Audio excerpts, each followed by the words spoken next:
नमस्कार, आप देख रहे हैं कंट्री इनसाइड न्यूज़ का डिजिटल प्लेटफॉर्म और मैं हूं सौरभ निगम। तौर पे गरीबों के लिए, छात्रों के लिए और युवाओं के लिए काम करेगी दिल्ली में बीजेपी सरकार। दिल्ली में आज आम बजट पेश होने जा रहा है। दिल्ली की मुख्यमंत्री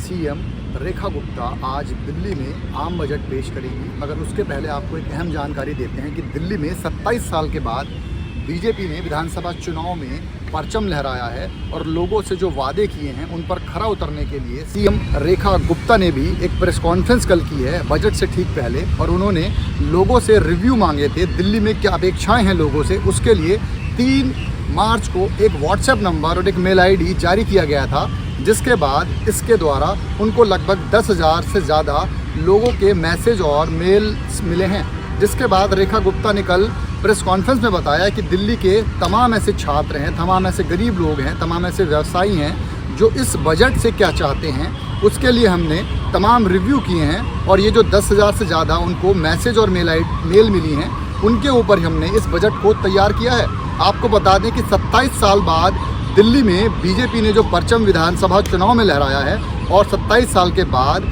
बीजेपी का मुख्यमंत्री दिल्ली में चुनकर आया है, उसके तहत कल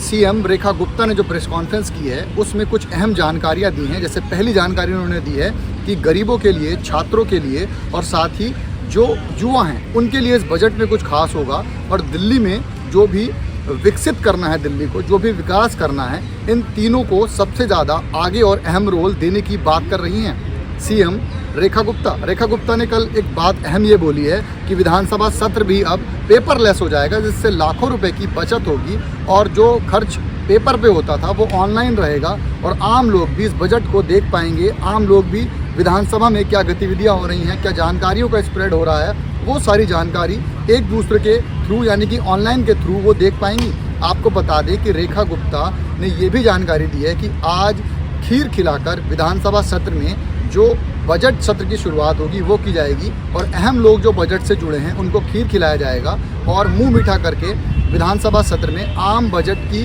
जो शुरुआत है वो की जाएगी। मगर बड़ा सवाल ये है कि जिस तरह से रेखा गुप्ता ने कहा था कि चुनावी मुद्दे उनके रहे हैं कि यमुना की सफाई रही है, गरीबों का सुधार करना है, दिल्ली में जो खराब व्यवस्थाएं हैं उनको ठीक करना है, भ्रष्टाचार को मिटाना है, आखिर उसके लिए किस तरह से योजनाएं बनाई जाएंगी और जो तमाम सुविधाएं दिल्ली वाले लोगों को मिल रही हैं उसमें किस तरह से इजाफा किया जाएगा और साथ ही छात्रों को,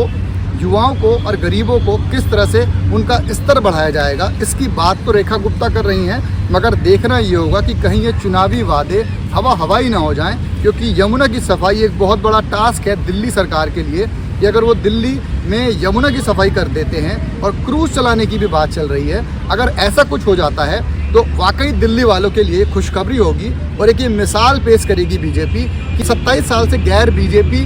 मुख्यमंत्री दिल्ली में थे, चाहे वो कांग्रेस के हों, चाहे वो आम आदमी पार्टी के हों, उन्होंने क्या ऐसा कुछ नहीं किया है कि जो